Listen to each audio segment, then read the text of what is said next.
Hi, my name is Tim Bale and I am co-director of the Myelin Institute here at Queen Mary University of London. Welcome to another series of our videos on the COVID-19 crisis. Today we're going to be hearing from my friend and colleague Professor Sophie Harman of the School of Politics and International Relations, and she's going to be talking to Daniel Kettor of the Rainbo Initiative, and they're going to be talking about what we who are interested in global health and security might learn from the Ebola crisis. If you enjoy the video, please do share it and please do come back for more. Hello, I'm Sophie Harman. I'm a Professor of International Politics at Queen Mary University of London, where I specialise in global health politics.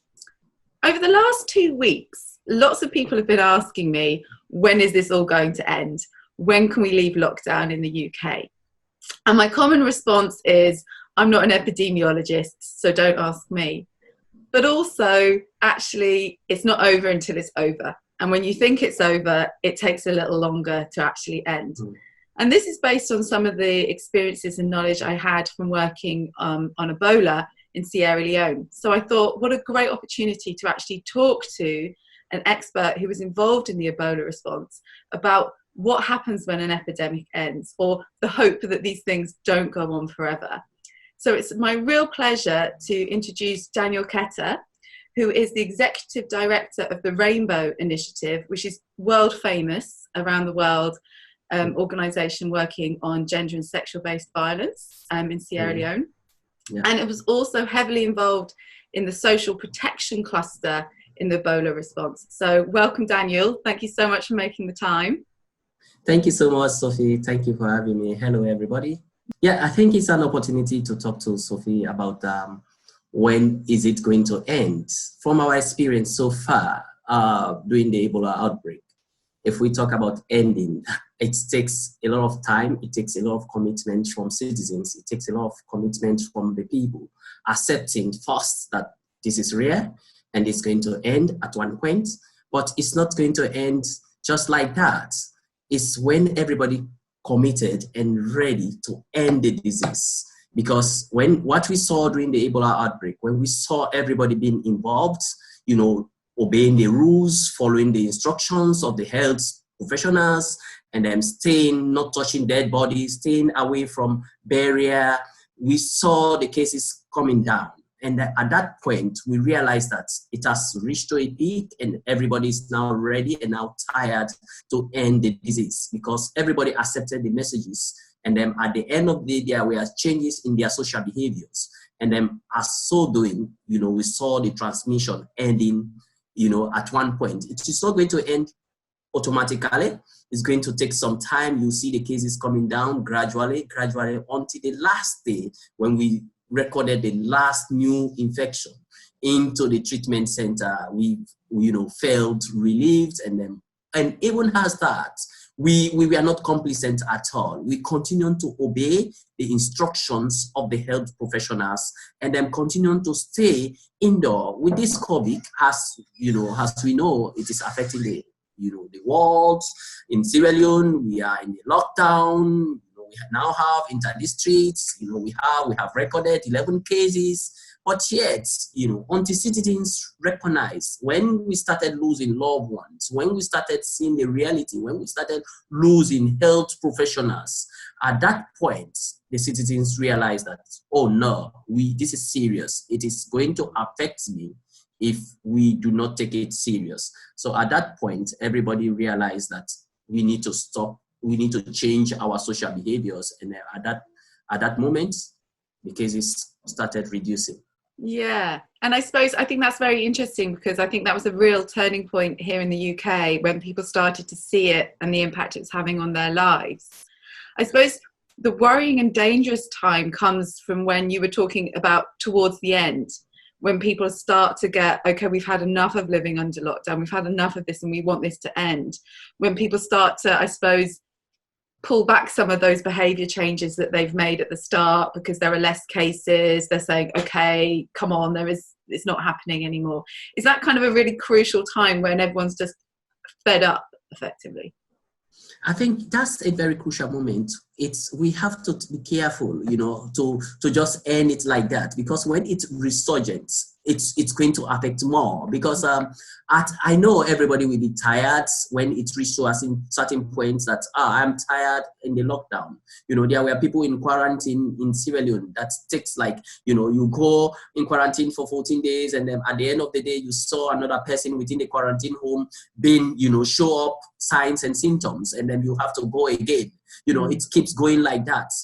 But until you are totally free, you should not change the social behaviors that you have adapted, that you have been instructed by the health professionals, because that's what will only end the transmission. Because when we see a drop in cases at one point, people started feeling complacent that, okay, there is no more Ebola.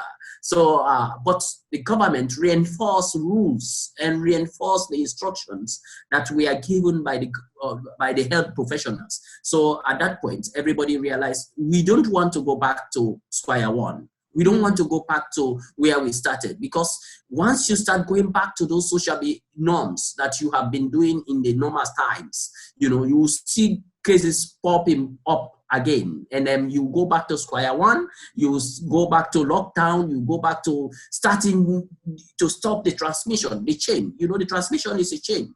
So once you break that chain, you need to clearly demarcate yourself from that chain, and then you have to until the last person is being treated and is out of the treatment center. It is not over yet. It's not over yet, absolutely. So you absolutely have to have patience, because at the moment in the UK, we're all talking about when's lockdown going to be lifted, and it's not going to happen anytime soon. So we have to have patience so we don't take a step back and stick with it in that respect. So my last question for you is, I know obviously you had personal losses involved in the Ebola response, but when they got to zero, I mean, what was your feeling? Was it relief, celebration, or was it just sadness? I mean, can you give us any hope at the end of this? I think it was a mixed feeling.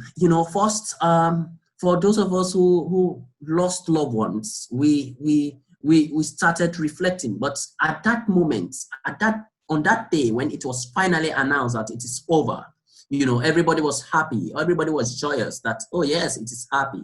But by the time we started reflecting about our loved ones, we started feeling the pinch that there is a situation that has created so much impact in the lives of people. And then at that time, some people needed psychosocial support. Some people needed, they needed to reflect on the entire situation. And then it was not easy. Recovery process it also takes some time to recover from this whole pandemic that we are now facing. But with that, it's more, you feel more okay and comfortable, because you have, people around you.